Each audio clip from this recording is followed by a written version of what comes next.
Hello students, हम लोगों ने प्लेन के बारे में पिछली क्लास में कुछ क्वेश्चंस को देखे थे। अब उसके आगे क्वेश्चन को देखते हैं। आइए क्वेश्चन नंबर एक्सरसाइज 11.3 से ही बात कर रहे हैं। 11.3 का एक्सरसाइज 11.3 का क्वेश्चन नंबर 6 समझे। 6 में क्या है कि एक प्लेन 3 पॉइंट से पास कर रही है। ये पॉइंट्स हमारे पास दिए गए हैं 1 1 0। दूसरा हमारे पास है पॉइंट 1 2 1 1 2 1। तीसरा पॉइंट आपके पास दिया गया है -2 2 और -1। इस 3 पॉइंट से पास करने वाली प्लेन की आपको इक्वेशन बतानी है। तो देखिए ये पॉइंट आपके पास x1 y1 z1 हो गए। दूसरा पॉइंट x2 y2 z2 हो गया और तीसरा पॉइंट x3 y3 और z3 हो गए। अब इक्वेशन ऑफ प्लेन क्या होती है? Equation of plane is formula हमें याद रखना पड़ेगा x minus x1 y minus y1 z minus z1।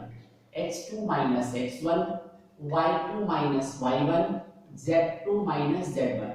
x3 minus x1 y3 minus y1 और z3 माइनस z1 ये equal to 0।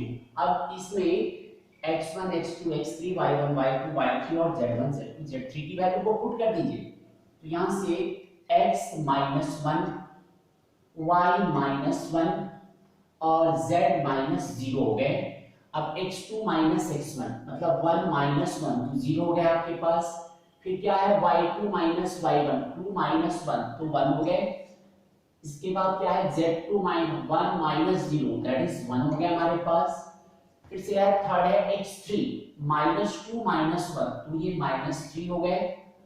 y3 minus y3 2 है -1 तो ये 1 हो गए 2 माइनस 1 और -1 माइनस 0 तो -1 हो गए। ये इक्वल टू 0 हो गई। अब क्या करनी है, इस डिटरमिनेंट को आपको एक्सपेंड करना है। ये चीज आपको आती है, आप खुद से अपने ढंग से कर भी सकते हैं। जैसे x माइनस 1 लिया, इसके सामने की रो और कॉलम कैंसिल कर दी तो 1 1 1 माइनस 1। फिर पॉजिटिव नेगेटिव पॉजिटिव इस तरह से हम लोग ब्रेक करते हैं माइनस y माइनस 1। अब y माइनस 1 के सामने की रो कॉलम को कैंसिल कर दें 0 1 0 1 -3 -1 ये हमारे पास हो गए। और z माइनस 0 z हो गया।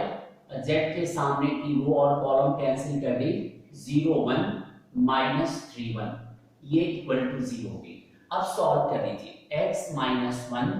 अब ये पहले इस दोनों को मल्टीप्लाई करते हैं, ये रूट जानते हैं, पता है डिटरमिनेंट कैसे सॉल्व किया जाता है। 1 से 1 -1 हो गए, -1 -1 तो -2 हो गई आपके पास।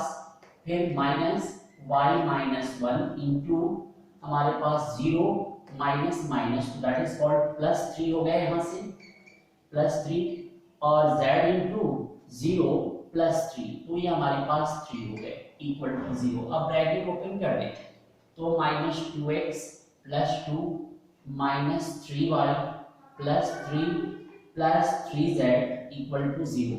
अरेंज करके लिख लिया इसको 2x - 3y + 3z + 5 equal to 0। आप चाहे तो यहाँ से माइनस को भी कॉमन ले सकते हैं, आप ऐसे भी इक्वेशन को छोड़ सकते हैं। ये हमारे पास इक्वेशन ऑफ प्लेन हो गई। नेक्स्ट क्वेश्चन देखा जाए equation of plane. Next question में हमें प्लेन की इक्वेशन इंटरसेप्ट फॉर्म में निकालनी है। अब वो फॉर्म मैंने बताया था, जैसे अब देखिए 7th क्वेश्चन है हमारे पास प्लेन की इक्वेशन इंटरसेप्ट फॉर्म में। इक्वेशन प्लेन की दी गई है 2x + y - z = 5। आपको पता है इंटरसेप्ट फॉर्म होती क्या है? Intercept form equation of plane जो होती है वो x/a + y/b + z/c = 1 होती है। मतलब इक्वल टू 1 होती है। इक्वल टू 1 लाने के लिए क्या करें, डिवाइड कर दें बोथ साइड्स बाय 5 से डिवाइड कर दें तो 2x/5 y/5 z बाई 5 और 5 5 5 1 x को फ्री रखना है तो x upon 5/2 plus y upon 5 in between plus की साइन चाहिए तो z upon minus 5 equal to 1। यही हमारा क्या हुआ, इंटरसेप्ट फॉर्म हो गया। ये थी क्वेश्चन नंबर 7। इसके बाद 8th क्वेश्चन कुछ नहीं है हमारे पास कि find the equation of plane with intercept 3 on the y axis and parallel to x object. तो y इक्वल टू 3 हमारे पास इक्वेशन बन जाएगी और कुछ नहीं। आइए अब जो है क्वेश्चन एक और बढ़िया क्वेश्चन है, समझने वाला क्वेश्चन है। क्वेश्चन नंबर हम यहाँ पर 9 10 11 तीन क्वेश्चन एक जैसे हैं। तो क्वेश्चन नंबर 9 समझते हैं। वो 9th क्वेश्चन में दिया गया हमसे है कि find equation of plane passing through the intersection of two planes. देखिए आप इसका लिए इसलिए मैंने फॉर्मूला बताया नहीं था कभी। देखिए ऐसे समझ लें, एक फॉर्मूला ये है, मान लीजिए पहला प्लेन है P1 इक्वल टू 0। ये हमारे पास सपोज कीजिए ये दूसरा प्लेन है। प्लेन की इक्वेशन को लेकिन स्टैंडर्ड फॉर्म में रखिएगा, P2 इक्वल टू 0, दो प्लेन है। अब दो प्लेन के इंटरसेक्शन से पास करने वाली जो एक तीसरी प्लेन है इसी की इक्वेशन निकालनी है आपको। तो वो इक्वेशन होता है P1 plus lambda times P2 equal to 0। दो प्लेन के पॉइंट ऑफ इंटरसेक्शन से पास करने वाली यह जो तीसरी प्लेन है इसकी इक्वेशन हो गई P1 plus lambda times P2 equal to 0। अब P1 और P2 किसको माने ये आपके ऊपर डिपेंड करता है, दोनों में से किसी की इक्वेशन को भी आप P1 और P1 मतलब पहले प्लेन का इक्वेशन, P2 मतलब दूसरे प्लेन का इक्वेशन आप ले सकते हैं। वैसे जनरली पहला जो प्लेन होता है उसको P1 मानिएगा, दूसरे प्लेन को P2 मानेंगे आप। तो इसके फार्मूले को हम यूज कर रहे हैं। नाइन्थ क्वेश्चन में देखा जाए हमें है दो प्लेन की इक्वेशन दी गई है तो आप कह सकते हैं equation of required plane, equation of required plane is, पहले प्लेन की इक्वेशन आपके पास है 3x minus y plus 2z minus 4, पहला प्लेन हो गया। और इक्वल टू नहीं लिखना है, प्लस लिखना है लैम्डा टाइम्स अनदर प्लेन की हमारी जो इक्वेशन है वो क्या है, x plus Y plus Z minus 2 equal to 0। ये हमारे पास फर्स्ट इक्वेशन मान लें। अब ये जो प्लेन तो ये वाली प्लेन है इसकी इक्वेशन ये बन गई।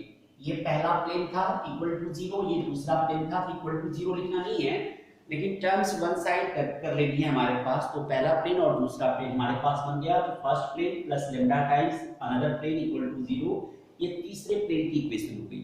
और इस तीसरे प्लेन पर एक पॉइंट दिया गया है, क्या है 2 to 1, इस पर एक पॉइंट 2,2,1 है। तो ये पॉइंट इस इक्वेशन को सेटिस्फाई करेगा। तो हम ऐसे कर लेंगे कि इक्वेशन 1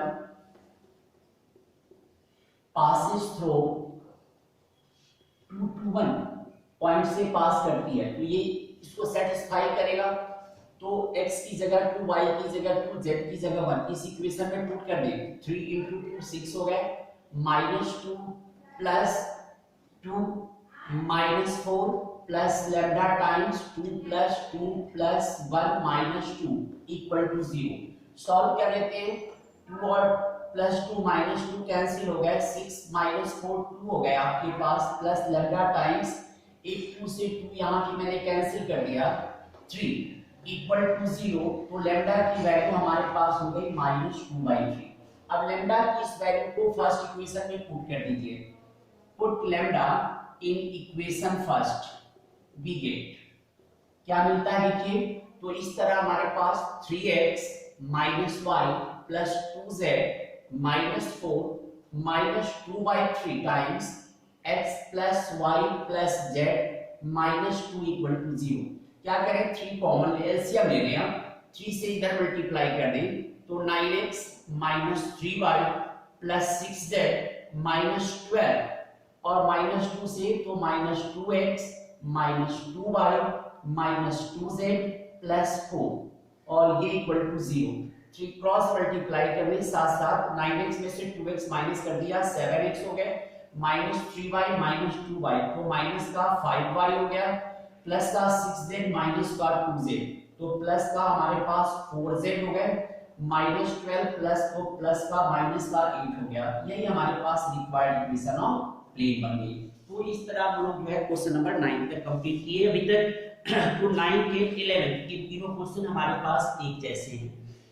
अब आइए क्वेश्चन नंबर 12 देखते हैं। क्वेश्चन नंबर 12 को देखें। क्वेश्चन नंबर 12 में क्या है कि आपको एंगल बिटवीन टू प्लेन बताने हैं। तो कुछ नहीं है, इसके लिए आप क्या है कि आप ये फॉर्मूला अप्लाई करें। आर वेक्टर डॉट हमारे पास दिया गया है 2i cap plus 2j cap minus 3k cap equal to 5, पहला प्लेन है। एंड दूसरा प्लेन आपके पास इस तरह से दिया गया है 3i cap minus 3j cap plus 5k cap, और ये इक्वल टू आपके पास क्या दिया गया है, इक्वल टू 3 दिया गया है। ये क्वेश्चन नंबर हम लोग बात कर रहे हैं क्वेश्चन नंबर 12 की। अब देखिए यहाँ पे एंगल बिटवीन टू प्लेन्स, तो ये मान लीजिए ना एक n1 वेक्टर हो गया 2i cap plus 2j cap minus 3k cap, और n2 वेक्टर हो गई 3i cap minus 3j cap plus 5k cap. अब एंगल बिटवीन है तो cos theta n1 dot n2 upon में मॉड n1 मॉड n2, और ये आपने वेक्टर में कर रखा है। इस क्वेश्चन को आप खुद से कर लेंगे। 13 भी हमारे पास मिलता जुलता क्वेश्चन है, फिर भी एक क्वेश्चन मैं 13 में से बताना चाहता हूँ। 13 में क्वेश्चन है कि आपको पूछता है कि ये पैरेलल है, परपेंडिकुलर है, या क्या है, या नहीं ना पैरेलल। यदि पैरेलल या परपेंडिकुलर नहीं है तो फिर उस दोनों प्लेन के बीच की एंगल निकालिए। देखिए 7x, पहला क्वेश्चन है 7x plus 5y plus 6z plus 13 equal to 0। ये पहले प्लेन की इक्वेशन दी गई है, और दूसरे प्लेन की इक्वेशन है 3x माइनस y और माइनस 10z और प्लस में 4 इक्वल टू 0। ये दो प्लेन का हमारे पास इक्वेशन दिया गया है। तो पहले तो चेक कर लें कि क्या ये पैरेलल है। तो for plane to be parallel, parallel होने के लिए a1 by a2 equal to b1 by b2 equal to c1 by c2 होना चाहिए। a1 मतलब x का कोफिशिएंट, तो 7 by यहाँ x का कोफिशिएंट 3 है इक्वल टू यहाँ y का कोफिशिएंट 5 है, यहाँ -1 है, तो इक्वल नहीं हो रहा है। और z का कोफिशिएंट 6 है और ये -10 है, ये भी इक्वल नहीं है, तो नॉट पैरेलल तो नहीं हुआ। अब पैरेलल नहीं हुआ तो परपेंडिकुलर भी चेक कर ले। अब दो प्लेन के परपेंडिकुलर होने का वही कंडीशन है जो दो लाइन के परपेंडिकुलर होने का था। वो क्या था, a1 a2 plus b1 b2 plus c1 c2 की वैल्यू यदि 0 हो जाए तो क्या होगा, प्लेन्स आर परपेंडिकुलर। ये केस मैंने फॉर्मूला नहीं बताया था, इसलिए बताया था कि ये लाइन के बारे में हम बता चुके हैं कि कंडीशन लाइन की तरह हम लोग इसको यूज करेंगे। अब यहां से देखिए 7 into 3, 7 into 3 21 हो गए, 5 into -1 -5 हो गए, 6 into -10 -60 हो गए। अब इसको सॉल्व कर लेते हैं तो ये इक्वल टू हो गया 21 - 65, और 21 - 65 कितने हो गए आपके पास, -44 नॉट इक्वल टू 0। सो क्या हो गया, सो प्लेन्स आर नॉट परपेंडिकुलर नहीं। अब ये दो चीज क्लियर कर दिया ना, पैरेलल है ना परपेंडिकुलर है, तो क्या क्वेश्चन कर रहा है कि यदि पैरेलल या परपेंडिकुलर नहीं है तो आप हमें उसके बीच की एंगल बताइए। तो cos theta a1 a2 plus b1 b2 plus c1 c2 upon में under root a1 square plus b1 square plus c1 square dot a2 square b2 square plus c2 square with mod side. इससे आप इनके बीच की angle आपको मिल जाएगी। और इसके बाद लास्ट एक टाइप हमारे पास उसमें क्वेश्चन रह रहे जो हमारे पास क्या है कि परपेंडिकुलर डिस्टेंस फाइंड आउट करनी है। जैसे मान लीजिए कि हमारे पास क्वेश्चन नंबर 14 की बात कर रहे हैं, 3 - 2 एक्सटर्नल पॉइंट है, 3 - 2 1 एक एक्सटर्नल पॉइंट दिया गया है और इससे एक प्लेन की इक्वेशन दी गई है 2x minus 5 plus 2z plus 13 equal to 0। इस पॉइंट से इस प्लेन की परपेंडिकुलर डिस्टेंस निकालनी है। तो मैंने बताया था परपेंडिकुलर डिस्टेंस निकालने का फॉर्मूला, इक्वेशन प्लेन की जो है स्टैंडर्ड फॉर्म होना चाहिए। स्टैंडर्ड फॉर्म का मतलब सारे terms one side equal to 0 होती है। अब इस इक्वेशन में एक्सटर्नल पॉइंट जो है 3 माइनस 1, x y z की जगह 3, x की जगह 3, y की जगह -2 और z की जगह 1 पुट कर लें तो 2 into 3 6 हो गया, -2 into माइनस तो प्लस का 2 हो गया आपके पास, 2 into 1 प्लस 2 हो गया प्लस 13 और अपॉन में अंडर रूट x के कोफिशिएंट का स्क्वायर, y के कोफिशिएंट का स्क्वायर और z के कोफिशिएंट का स्क्वायर विद मॉड साइन। अब देखिए 6 + 2 8 + 2 10, 10 और 13 23 हो गए और अपॉन अंडर रूट 4 + 4 8 हो गया आपके पास, 4 + 4 8 + 1 9 रूट 9, यानी ये 23 बाई आपके पास 3 यूनिट्स ये हमारे पास एक्सटर्नल पॉइंट से परपेंडिकुलर हो गए। तो इस तरह की इस एक्सरसाइज के हम लोगों ने सारे क्वेश्चन को देखा। एक टाइप क्वेश्चन और रहते हैं जो हम नेक्स्ट क्लास में बताएंगे और इसके साथ कुछ मिसलेनियस के क्वेश्चन भी डिस्कस करेंगे। आज के लिए इतना ही, थैंक यू।